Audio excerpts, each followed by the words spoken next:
Mga iligal na nakaparada naman sa ilang kalsada sa Quezon City ang tinutukan ng Metro Manila Development Authority o MMDA ngayong umaga. May unang balita live si James Agustin. James! Igan, bungad pa lang ng Panay Avenue dito sa Quezon City, inabutan na ng MMDA Special Operations Group ngayong umaga ang isang kotse na nakaparada sa bangketa.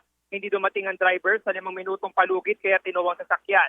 May kotse naman at motorsiklo na nakaparada rin sa bangketa pero nagpakita ang mga driver kaya tinikita na lang sila.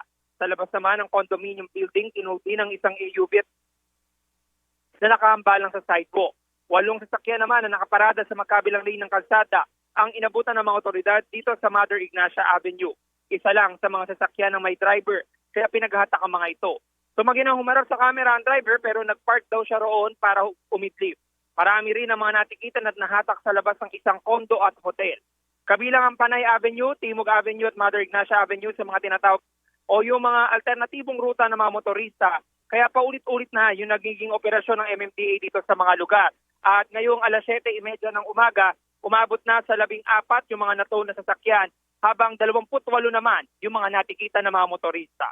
Yung manilitas mula rito sa Quezon City, ako po si James Agustin para sa GMA Integrated News. Igan, mauna ka sa mga balita, mag-subscribe na sa GMA Integrated News sa YouTube para sa iba't ibang ulat sa ating bansa.